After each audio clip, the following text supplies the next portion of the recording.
board students, either CBSE or ISC or UP board or any other state board, all the board is parents, सभी में एक common problem रहती है और वही देखने को आती है। वो कहते हैं मैंने अपना रिवीजन तो पूरा कर लिया, थॉरोली रिवीजन कर लिया, 2-3 बार से रिवीजन कर लिया, लेकिन तब एग्जामिनेशन बहुत नियर अबाउट है, only limited days are present between the examination and your preparation, means 4 days, 5 days, these are the time period, this is the time period under which you have to make proper preparation to achieve genius goal there. But either student belongs to any board, okay, any medium, सब common problem रहती है। Examination में जब बैठते हैं जाकर के इतना सब तैयार किया, लेकिन इतने सारे चैप्टर्स हैं, फिजिकल है, ऑर्गेनिक है, इनऑर्गेनिक है, particularly we are discussing about the chemistry, तो उसमें फिजिकल पार्ट होता है, ऑर्गेनिक पार्ट होता है, इनऑर्गेनिक पार्ट होता है, उनमें बहुत सारे चैप्टर्स हैं, उन चैप्टर के बहुत सारे टॉपिक हैं और उन टॉपिक को कई बार रिवीजन भी कर चुके होते हैं, लेकिन जब एग्जामिनेशन की बात आती है उनमें लिखना भी होता है, एग्जामिनेशन में पार्टिसिपेट होते हैं, कोई क्वेश्चन अलग अलग चैप्टर्स के होते हैं, अलग अलग टॉपिक के होते हैं, न्यूमेरिकल प्रॉब्लम भी होती है, रीजनिंग भी होती है, इंटर कन्वर्जन भी होता है, रिएक्शन मैकेनिज्म भी होती है, ओके, वर्ड प्रॉब्लम भी होते हैं।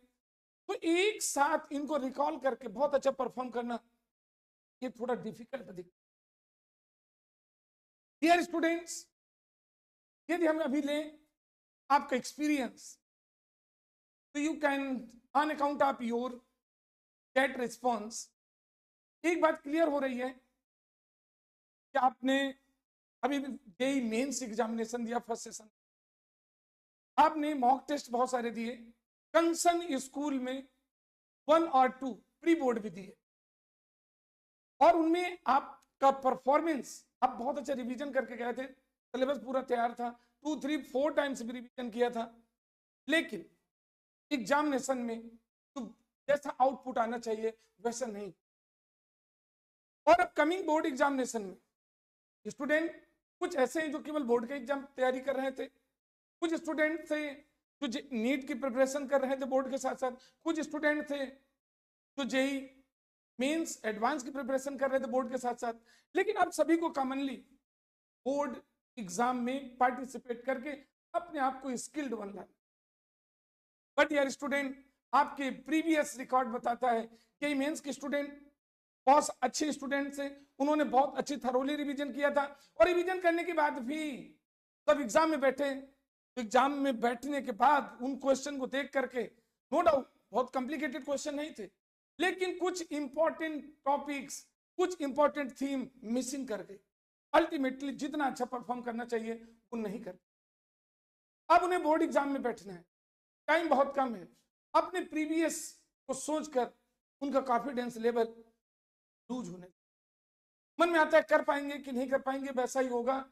डियर स्टूडेंट, आपको इन सब का नेगेटिव इन्फेक्शन या रिफ्लेक्शन बिल्कुल नहीं होना चाहिए।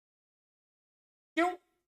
मैं आपको एक रिवीजन स्ट्रेटजी बताने जा रहा हूं, सुपर रिवीजन मेथडोलॉजी, जिसके द्वारा आप ये जो लिमिटेड टाइम है इनमें अपनी मेमोरी को रिकॉल करके at least 10 to 15 time revision कर सकते हैं। और जो 10 to 15 टाइम रिवीजन होगा ये ब्लॉक स्ट्रेटजी पे बेस्ड होगा। अब क्या ब्लॉक स्ट्रेटजी है, मैं आपको प्रीवियस वीडियोस डाल चुका हूं जो कंटिन्यू देख रहे होंगे।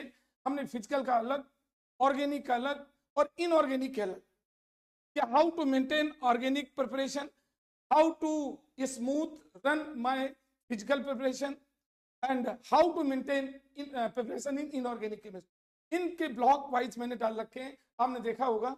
और इन ब्लॉक स्ट्रेटजी के माध्यम से आप पूरे सिलेबस को 10 टाइम नहीं 15 टाइम रिवीजन कर सकते हो। अब बहुत सारे स्टूडेंट देख रहे होंगे, उन्हें ये प्रॉब्लम हो रही होगी 10 टाइम 15 टाइम रिवीजन, अरे हमें 2 टाइम रिवीजन करने में 2 बार रिवीजन 3 बार रिवीजन में जान निकल गई, और आप कह रहे हैं कि 10 टाइम्स 15 टाइम। डियर स्टूडेंट, बिल्कुल ये यूनिवर्सल ट्रूथ है कि 10-15 टाइम रिवीजन होती है। मैं अपने क्लास स्टूडेंट को ईच एंड एवरी ईयर इस स्ट्रेटजी के माध्यम से प्रिपेयर करा करके बोर्ड एग्जामिनेशन में 99 और 100 टाइम लग जाती है। तो ये सारे स्टूडेंट से होते हैं और इसी स्ट्रेटजी को अडॉप्ट करते हैं। Dear student, like my previous experience, I want to explain some most efficiency and evident methodology for you, which will prove place for you in coming examination. और ये है क्या? डियर स्टूडेंट, मैंने इसका नाम दिया सुपर रिवीजन कॉन्सेप्ट। और इस सुपर रिवीजन मेथड में कैसे अडॉप्ट करेंगे, 15 टाइम रिवीजन कैसे कर लेंगे? डियर स्टूडेंट, इसको मैंने डिवाइड किया है 3 स्टेजेस में। Super revision methodology divided in 3 stage. पहला स्टेजेस है STR notes, heading topical notes. Second step है, अब इसके फर्स्ट स्टेप में कौन कौन आएंगे मैं अभी डिस्कस कर रहा हूं, और इसका जो सेकेंड स्टेप होगा वो रिकलेक्ट मेमोरी, और थर्ड स्टेप होगा एग्जाम मैपिंग। तो एग्जाम मेमोरी मैप, इन तीनों को कैसे करते हैं देखिए। Dear students, no doubt, I am sure that if you will follow to this, no doubt your score must be between 97 and 100। करना क्या है, सबसे पहले इसमें देखिए सुपर रिवीजन कॉन्सेप्ट में पहला स्टेज है, जो फर्स्ट स्टेज आपका है, दैट इज STR।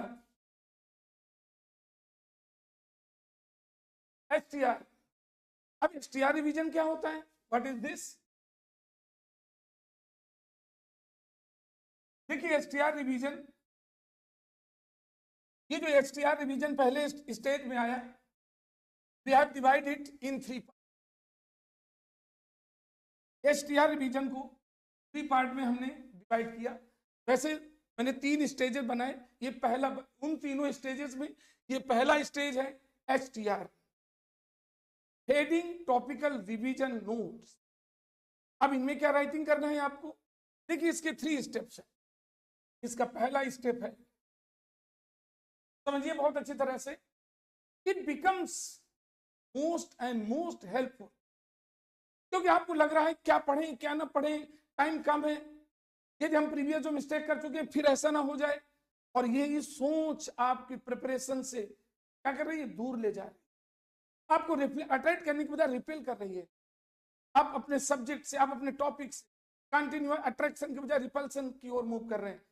बेटा इसमें देखिए, ये जो पहले स्टेज तो मैंने बोला सुपर रिवीजन मेथड, उसका पहला स्टेप है ये, और दैट इज STR नोट्स। अब STR नोट्स को मैंने 3 पार्ट में डिवाइड किया। पहला इसका पार्ट क्या है,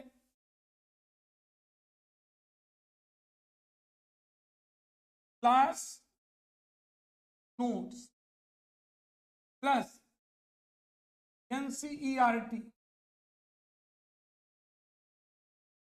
books first hand. Dear student, STR में पूरा आपको नहीं पढ़ना है। मैंने जो ब्लॉग स्टडी किया, ब्लॉग स्टडी स्ट्रेटजी है, वो केवल जानते हो क्या है, जो मैंने पहले वीडियो शेयर कर रखे हैं, वो सुपर रिवीजन मेथोडोलॉजी में नहीं है। क्योंकि ब्लॉग स्टडी एक जानते हो कैसी स्टडी होती है, करोंसिव स्टडी है, मींस लाइन, एक एक लाइन आपको पढ़ना होता है, जो आपने नोट्स बना रखे हैं, जो आपके पास बुक्स हैं। बट डियर स्टूडेंट, अब वो समय नहीं है एक एक लाइन पढ़ने का। ओके, ये सुपर रिवीजन में पहला हमने क्या किया, जो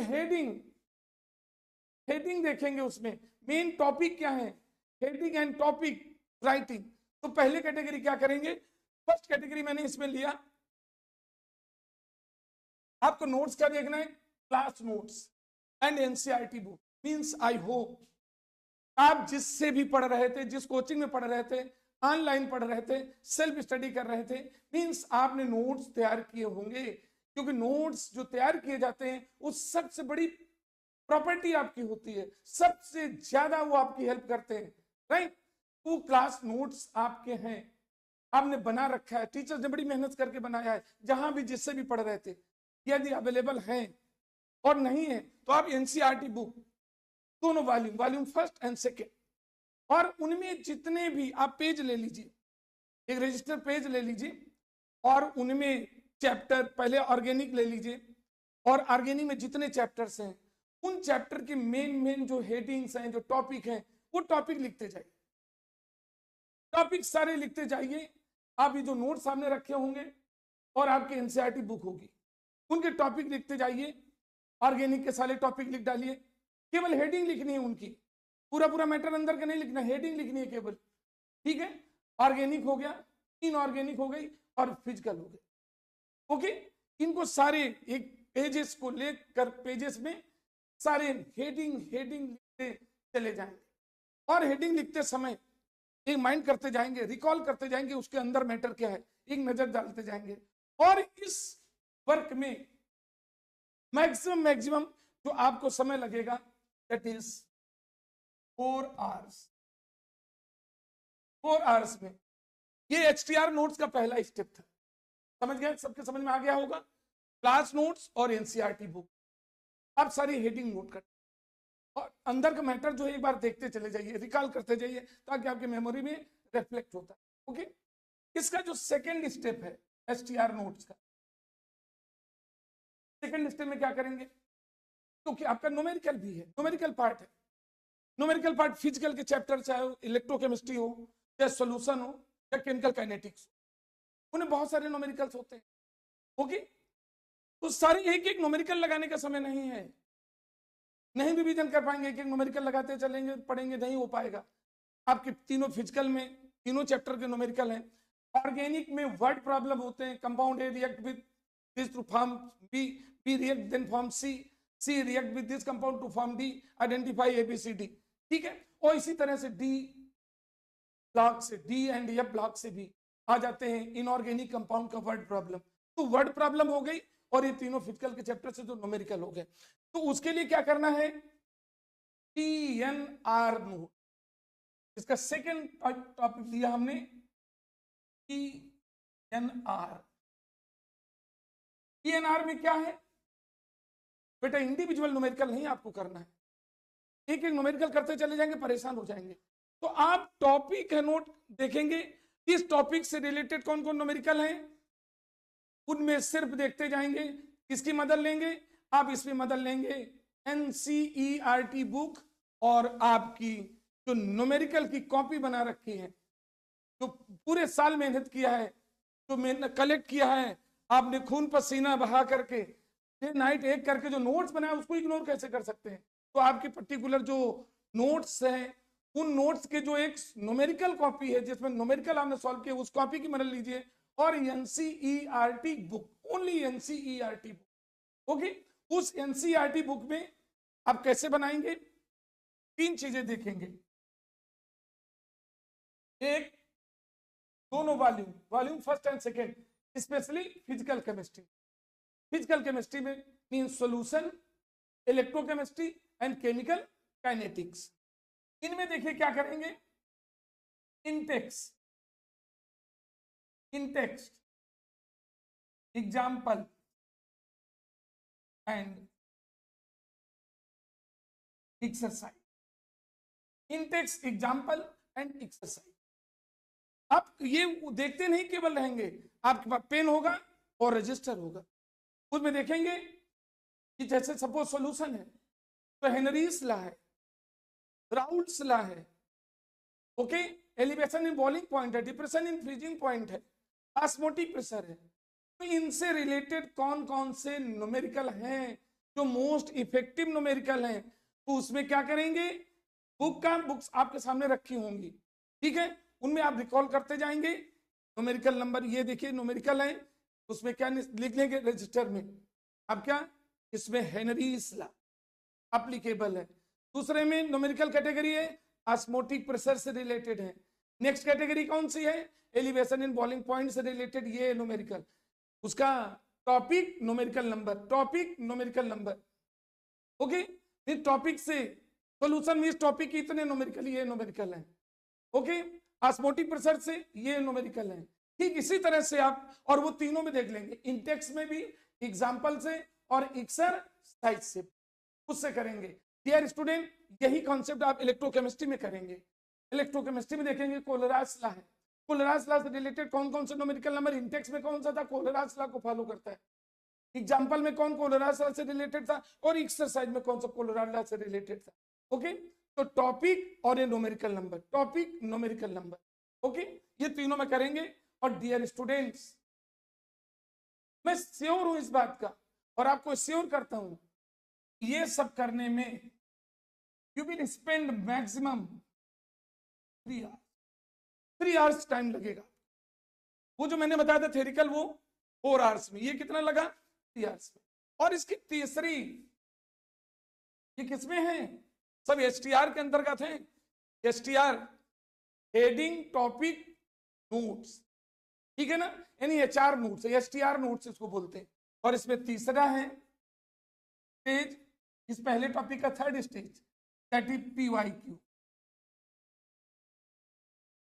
PYQ, I hope everybody know, previous year question. Previous year questions बहुत मदद करते हैं। क्यों? प्रीवियस ईयर क्वेश्चंस ये होते हैं कि तुरंत आपने देखा, पता लग गया कि आप बोर्ड एग्जामिनेशन में बैठे, जैसे उस क्वेश्चन पे नजर डाल रहे हैं, उस क्वेश्चन में कंसंट्रेट कर रहे हैं, उस क्वेश्चन के सॉल्विंग स्टेप देख रहे हैं, it means you are directly indirectly taking part in concern board examination, right. और उसमें भी इसी तरह से देखना है, आपके पास पीवाईक्यू के लिए कुछ एग्जाम आइडियाज होते हैं, कुछ अदर सैंपल पेपर्स बुक्स होती हैं, कोई अदर्स एग्जाम के समय आपने short solution guess paper type purchase कर लेते हैं, या आपके पास पर्सनल नोट्स हैं, उन न्यूमेरिकल सॉल्व कर रखा है कॉपी में, राइट। उनके अलावा ये पीवाईक्यू के लिए अनसॉल्व पेपर ले रखे हैं, या अदर कोई भी आपने हेल्पिंग बुक्स रखी है, उसमें पीवाईक्यू। अब खास करके पीवाईक्यू में organic, inorganic, physical, theory as well as numerical, theoretical और न्यूमेरिकल आप देखते हैं, उसमें भी ज्यादा वर्क नहीं करना आपको। टॉपिक हेडिंग बाय, केवल हेडिंग देखना है, नोट्स, पूरे नोट्स नहीं बनाना है, केवल हेडिंग हेडिंग लिखना है। तो उसमें देखेंगे, ईयर डाल देंगे, इस ईयर में इस चैप्टर है, इस चैप्टर वाइज देखते चले जाएंगे, चैप्टर वाइज में ये पीवाईक्यू, उसमें लिख लेंगे इस पेज नंबर में ये पीवाईक्यू है। ये प्रीवियस ईयर क्वेश्चन हर चैप्टर देखेंगे। सपोज आपने ले लिया halo alkane and hello arene, तो उसमें प्रीवियस ईयर क्वेश्चन है, तो उसमें भी आप लिख देंगे क्या, topic PYQ, topic PYQ.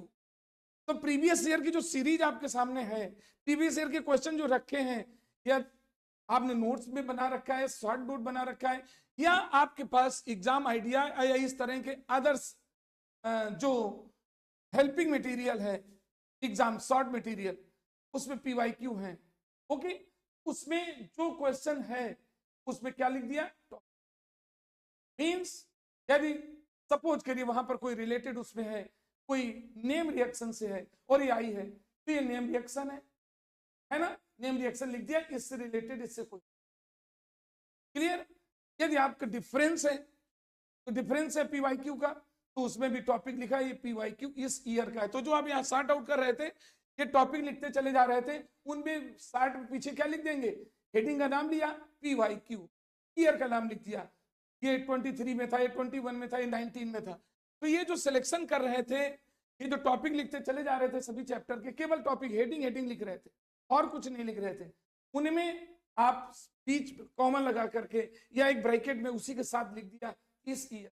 It means आप नजर डालते चले जाएंगे तो ये भी आएगा इस टॉपिक से रिलेटेड, या ये कंसर्न न्यूमेरिकल, या ये इंटर कन्वर्जन, या ये रीजनिंग, ओके, या ये आईपैक नेम, या डिस्टिंग्विश अमंग कंपाउंड, ये इस ईयर में था। और ये पीवाईक्यू को किसी हेडिंग एचटीआर नोट्स में मैक्सिमम आपको टाइम लगेगा 2 आवर्स, ओके। तो डियर स्टूडेंट, टोटल टाइम इसमें कितना स्पेंड किया, 4, 3, 7 और 2, 9 आवर्स। ये 9 आवर्स में आपने एचटीआर नोट्स तैयार कर लिया। एक बार फिर मैं कह रहा हूं, एचटीआर नोट्स में डियर स्टूडेंट्स पूरे नोट्स नहीं लिखना है, डिफिनीशन नहीं लिखना है, केवल हेडिंग हेडिंग लिखना है, उनकी हेडिंग लिखना है, नजर अंदर डालते चले जाना, हेडिंग लिखना है, उन्हीं हेडिंग के पीछे ही आप न्यूमेरिकल में भी, इंटेक्स एग्जांपल एक्सरसाइज में भी टॉपिक के नाम लिख दिया न्यूमेरिकल के साथ ही, बुक में लिख दिया, सॉल्यूशन बुक में उसमें भी लिख दिया टॉपिक का नाम, और वहीं साथ में लिख दिया ये प्रीवियस ईयर को में था, एग्जाम में आया हुआ ईयर लिख दिया, या पीवाईक्यू लिख दिया, केवल साढ़े पीवाईक्यू, आपको पता चल गया प्रीवियस ईयर क्वेश्चन एग्जाम में आया हुआ ही है, राइट, ये सॉर्ट आउट कर दिया। तो पीवाईक्यू भी आ गया, न्यूमेरिकल के भी हेड्स आ गए, टाइटल, और आपके थ्योरिकल के भी आ गए। थ्योरिकल में आपके नेम रिएक्शन भी आ गए, ऑर्गेनिक में कंपाउंड डिस्टिंग्विश करने वाले भी आ गए, इंटर कन्वर्जन भी आ गई, रीजनिंग भी आ गई, और एक दो क्वेश्चन मैकेनिज्म के आते हैं, ठीक है। क्योंकि आपको याद रखना चाहिए 25%, डियर स्टूडेंट, आपके एग्जाम में न्यूमेरिकल का जो वेटेज होगा वो मैक्सिमम 25% होगा, राइट। तो ये पहला स्टेज आपने पूरा किया, this is the first stage, ये ए लिखा था, ये एसटीआर नोट्स माने हेडिंग नोट्स, तीन चीजें देखा, पहले में क्लास नोट और एनसीईआरटी के, दूसरे में न्यूमेरिकल के लिए इंटेक्स एग्जांपल और एक्सरसाइज से, और तीसरे में पीवाईक्यू, ओके।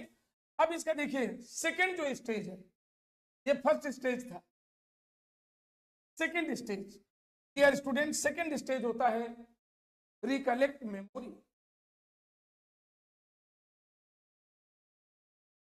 Recollect memory. अब रिकलेक्ट मेमोरी क्या करेंगे, मींस हमने हेडिंग तो लिख लिया, 9 आवर्स समय बर्बाद हुआ, 9 आवर्स समय उसमें स्पेंड किया, और टोटल 9 आवर्स में डियर स्टूडेंट सब कुछ आपकी आंखों के साथ। अब रिकलेक्ट मेमोरी, इसमें क्या करना है, आपने रिकलेक्ट मेमोरी को, ये जो हेडिंग लिखे थे उनके अंदर क्या मैटर है, उनके अंदर भी मैटर होगा। जैसे मैंने टॉपिक फर्स्ट लिखा था, है ना, पहला चैप्टर था, हमने लिया सॉल्यूशन, फर्स्ट चैप्टर है, फर्स्ट चैप्टर में ये देखा इसमें टॉपिक है, हेनरीज लॉ था, उसके अंदर एक न्यूमेरिकल था, फिर एक एप्लीकेशन था, फिर एक डिसीज भी थी, तो एक डिसीज से रिलेटेड क्वेश्चन आ सकता है, एक उसका एप्लीकेशन से रिलेटेड क्वेश्चन आ सकता है, या एक उसके न्यूमेरिकल आ सकते हैं। तो 1 2 3 है ना, सब टॉपिक थे, वो उसके अंदर आपने पढ़ा। रिएक्शन पढ़ी आपने, तो रिएक्शन में नाम लिखा था क्या, विलियमसन सिंथेसिस रिएक्शन, नाम लिखा था वुड्स रिएक्शन, नाम लिखा था गैब्रियल थैलीमाइड सिंथेसिस रिएक्शन, लेकिन उसमें सब टॉपिक क्या है, रिएक्शन है, उसकी लिमिटेशन क्या है, और मैकेनिज्म, तो मैकेनिज्म आप इग्नोर करिए, कम से कम वो रिएक्शन क्या थी, कहां कहां पे अप्लाई होती, उसकी लिमिटेशन क्या थी, ये अंदर सब टॉपिक है, ठीक है। तो डियर स्टूडेंट, ये जो रिकलेक्ट मेमोरी है, इसमें हमें उसके अंदर वाले जो हेडिंग लिखे थे उसके अंदर वाले टॉपिक को देखना है। तो डियर स्टूडेंट, इसको हम जो रिकलेक्ट मेमोरी करेंगे इस 2 कैटेगरी में डिवाइड करते हैं। ये जो स्टेज है, सेकंड स्टेज, इसको 2 पार्ट में डिवाइड करते हैं। पहले क्या करेंगे, mixing of class notes plus CERT,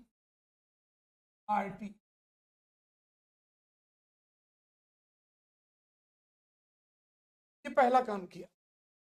पहला वर्क देखते जाइए, जो मैंने बताया, आपने 60 नोट बना रखे, अपने अनुसार बना रखे, नहीं बना रखे हैं, इसमें मैं पूरे नोट्स लिखने की बात नहीं कह रहा हूं, HTR जो आपने बनाए थे, हेडिंग लिखे थे, तो उसमें देखिए इतना जरूरी नहीं होता है कि वो जो आपने नोट्स बना रखे उसमें चैप्टर का सब कुछ आ जाए, तो कुछ मिसिंग उसका है, कुछ उससे जोड़ेंगे, तो आप बुक सामने रख लेंगे, एनसीईआरटी दोनों वॉल्यूम रख लेंगे, आपने नोट्स बनाए उसको रख लेंगे, और इन दोनों को मिक्स कर देंगे, कुछ उसमें नहीं होगा तो उसमें दिया होगा, जो उसमें नहीं होगा तो उसमें दिया होगा, कुछ आपने इंटेक्स एग्जांपल एक्सरसाइज उसमें, यानी दोनों को मिक्स किया, पीवाईक्यू इन सबको मिक्स किया, और मिक्स करने के बाद एक चीज देखेंगे कि उसके अंदर के टॉपिक में भी नजर डालेंगे, अंदर के टॉपिक में जाएंगे। एग्जांपल के तौर पर दोनों नोट्स, जैसे हेडिंग आपने क्या डाली थी, हेडिंग आपने डाला कॉलिगेटिव प्रॉपर्टीज, तो कॉलिगेटिव प्रॉपर्टीज में अंदर सब टॉपिक में जा रहे हैं, सब टॉपिक कॉलिगेटिव प्रॉपर्टीज में है, ऑस्मोटिक प्रेशर है, एलिवेशन इन बॉइलिंग पॉइंट है, डिप्रेशन इन पॉइंट है, और लोअरिंग इन वेपर प्रेशर है, ये सब टॉपिक है। अब आपको पूरा नहीं पढ़ना है, लिखना नहीं है, आप पढ़ चुके हैं, थॉरोली रिवाइज कर चुके हैं, प्रिपेयर है, लेकिन कहते हैं एक बार हमें देखना है। और ये क्यों बता रहे हैं, यदि कुछ स्टूडेंट ये करते हैं, चैप्टर देख रहे हैं, अभी सॉल्यूशन तैयार कर लिया और इलेक्ट्रोकेमिस्ट्री तैयार हो गई, केमिकल काइनेटिक तैयार हो गई, वो तैयार करके आप कहते हैं 3 चैप्टर तैयार कर लिया, अब हम ऑर्गेनिक तरफ जा रहे हैं, और ऑर्गेनिक जब गए तब तक वो फिजिकल केमिस्ट्री आपकी 0 हो गई। वो इधर से उधर भटकते हुए, और ऐसा लगता है जैसे अंधेरे में कहीं रास्ता न दिख रहा, भटक करके फिर अपनी जगह पे आ गए, उन्हें मालूम नहीं था जहां से चले फिर वहीं पर आ गए। तो वो नहीं करना है आपको, नेवर। हमारे जो अचीवर्स हैं, जो 98, 95, 99, 100 बोर्ड एग्जाम में लेकर के आते हैं, इवन तो जेई मेंस में भी 99 और 3 स्टूडेंट, अभी आपने देखा, मैंने डिस्कस किया था प्रीवियस वीडियोस में कि 100 परसेंटाइल किया कानपुर में जोन में, ये सबसे बड़ा अचीवमेंट था। लेकिन इनका रिवीजन का तरीका वो नहीं होता कि पहले ये तैयार कर लें फिर ये तैयार कर लें, है ना। क्या किया, ये जो रिकलेक्ट मेमोरी में जो हेडिंग लिख दिखा था उसके अंदर के टॉपिक देखना है। तो इसमें पहला क्या करेंगे, क्लास नोट्स और एनसीईआरटी के नोट्स। नोट्स मींस वही टॉपिक जो लिखे हैं उनके अंदर का मैटर देखिए, ओके। और इसको देखने के बाद सेकंड पॉइंट इसी का है, क्या करेंगे, रिव्यू।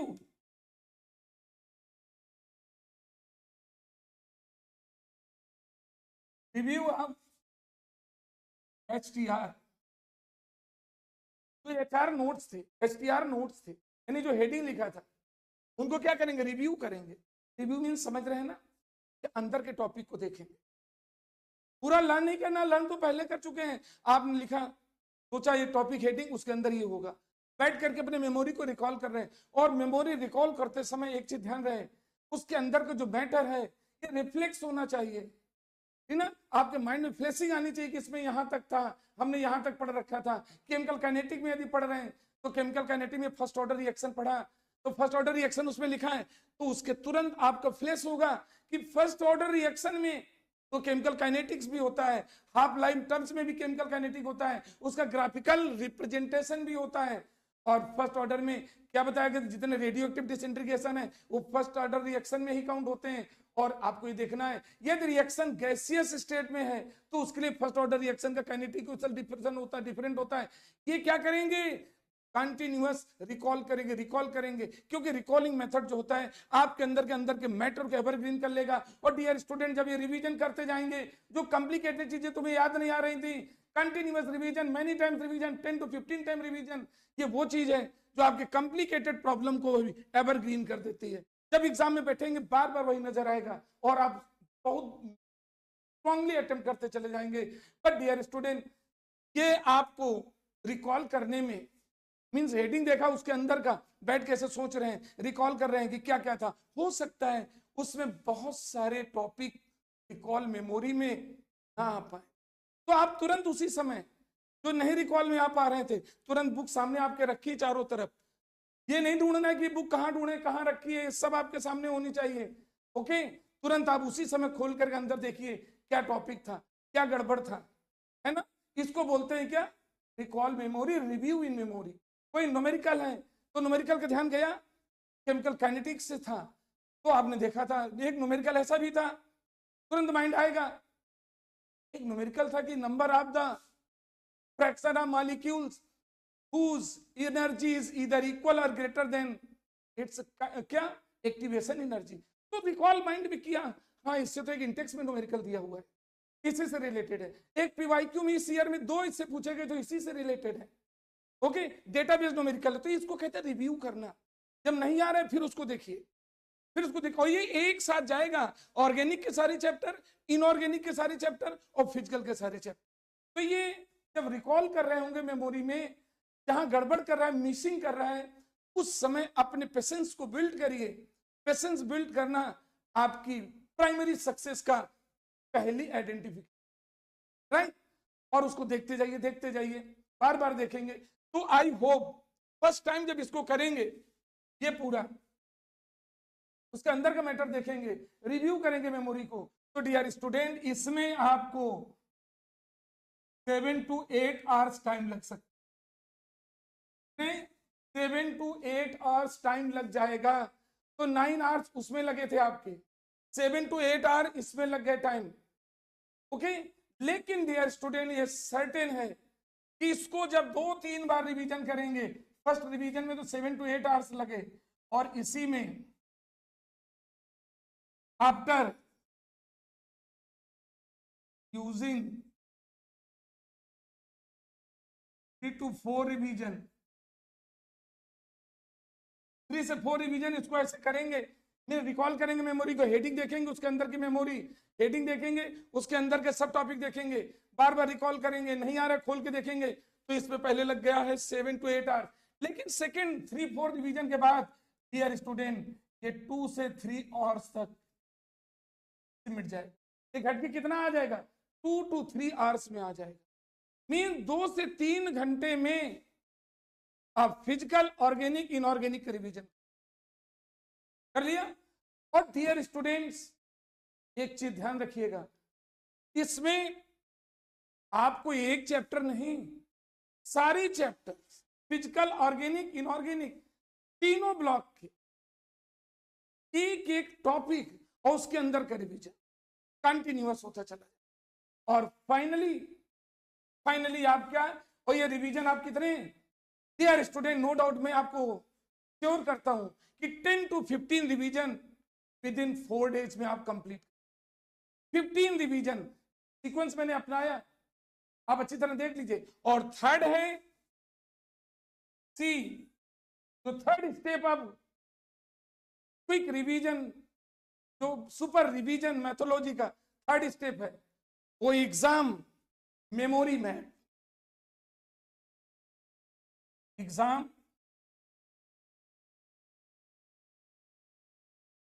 Memory map. अब एग्जाम मेमोरी मैप के लिए डियर स्टूडेंट्स हमारे केमिस्ट्री भाई डॉक्टर परिहार चैनल में देखेंगे तो मैंने ऑर्गेनिक के लिए, इनऑर्गेनिक के लिए, फिजिकल के लिए अलग अलग ब्लॉक स्ट्रेटजी आपकी बना रखी है। ओके, कि इसमें कौन से टॉपिक पहले देख लें, नेम रिएक्शन में क्या क्या देखना है हमें, compound distinguish between the compound and organic compound में जो सबसे इंपॉर्टेंट चीज ये भी होती है कि प्राइमरी, सेकेंडरी, टर्सरी अल्कोहल में डिफरेंस बताइए, प्राइमरी अमाइन और एनिलीन के भी डिफरेंस बताइए, एथेनॉल और मेथेन ये डिफरेंसेस कौन कौन से हैं, ठीक है, इंटर कन्वर्जन मेन कौन से हैं, रीजनिंग किसकी आ सकती है, रिएक्शन की लिमिटेशन किसकी पूछी जा सकती है, प्रिपरेशन प्रोसेस में किसकी सबसे ज्यादा इफेक्टिव है, ओके, और वर्ड प्रॉब्लम किस चैप्टर ज्यादा आने की उम्मीद है, केस बेस्ड क्वेश्चन ऑर्गेनिक में किससे ज्यादा आ सकते हैं, फिजिकल में कौन सा सेल ज्यादा इंपॉर्टेंट है, किन न्यूमेरिकल में ज्यादा वेटेज दिया गया है, ये मैंने ब्लॉग प्रिपरेशन स्ट्रेटजी जो बना रखा है ऑलरेडी आप देख सकते हैं मेरे वीडियोस में पड़े हुए। ओके, तो डियर स्टूडेंट्स ये स्ट्रेटजी आपको अप्लाई करने में, ये देखिए जो मैंने आपका चार्ट बनाया एक बार नजर डालेंगे, ये था आपका fast, super revision method, clear. और इससे नो डाउट आप 10 to 15 रिवीजन पूरे सिलेबस को कर लेंगे, क्योंकि चैप्टर पढ़े फिजिकल पहले 2 दिन लगा दिया, फिर 2 दिन ऑर्गेनिक में लगा दिया, और 1 दिन आपके लिए किसका बचा, इनऑर्गेनिक के लिए। पेपर कैसे हो सकता है, प्रिपरेशन आपकी अच्छी नहीं हो सकती है, कॉन्फिडेंस बिल्ड नहीं कर सकता है, और जब ये चीजें वीक रह जाएंगी तो आप कैसे उम्मीद करते हो बेस्ट परफॉर्मेंस होगा। ये मैथोलॉजी आपको अडॉप्ट करना है, याद रखना। HTR पहले 1 मिनट में खत्म किए दे रहा हूं। HTR means heading topic revision notes, उसमें सारे चैप्टर के ऑर्गेनिक, इनऑर्गेनिक, फिजिकल के पेज बनाइए, नोट्स लिखते चले जाइए, हेडिंग लिखते चले जाइए। सेकंड 3 पार्ट में डिवाइड करके क्लास नोट, NCERT, फिर PNR, इंटेंस एग्जाम्पल एक्सरसाइज और PYQ, इसमें 9 आवर्स टाइम गया। और इसके बाद दूसरा जो रिकलेक्ट मेमोरी सेकेंड स्टेप था, इसमें नोट्स NCERT के और जो आपने बना रखे नोट्स, क्लास नोट किसी टीचर की मदद से, ऑनलाइन की मदद से, सेल्फ के द्वारा, उनको मिक्स कर दीजिए। और मिक्स करने के बाद दूसरा जो क्या करना है, रिकॉल मेमोरी।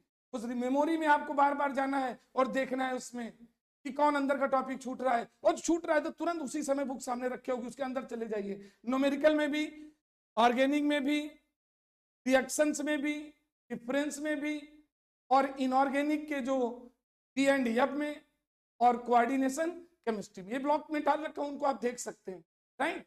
और फाइनली एग्जाम में उससे ले लीजिए।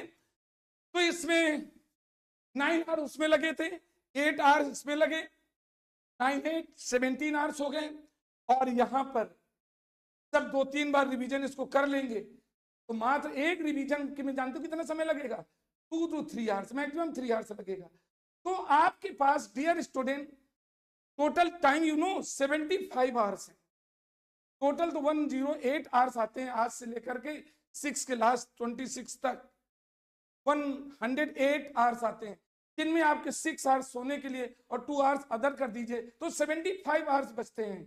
टोटल 75 आवर्स आपके पास हैं। उन 75 आवर्स में पहले आपने जो HR नोट्स बनाए उसमें आपने स्पेंड किया 9 आवर्स, फिर आपके उसके अंदर के टॉपिक पॉइंट देखने में कितने स्पेंड किया 8 आवर्स। ओके, और फिर ये पहले रिवीजन में हुआ देखने के बाद, और जब सेकेंड रिवीजन में 2-3 आवर्स लगेंगे, तो 3 आवर्स में कितने रिवीजन करेंगे, और जितने ज्यादा रिवीजन होंगे डियर स्टूडेंट, जब एग्जाम में बैठेंगे जाकर के, तो आपके अंदर कोई ऐसा वीक पॉइंट नहीं होगा जो वहां पर आपको नर्वस कर सके, जो आपके कॉन्फिडेंस को लूज कर सके। और डियर स्टूडेंट, मुझे उम्मीद है आप बहुत अच्छा परफॉर्म करेंगे, नो डाउट। इसको जरूर फॉलो करिए। वीडियो आपका अच्छा लगा तो अभी तक ये चैनल सब्सक्राइब न किया हो तो जरूर इसको सब्सक्राइब करिए। Dear student, we are trying to spend a lot of material and tips for your strong level preparation in chemistry, block level preparation in chemistry, super level preparation in chemistry. Best of luck.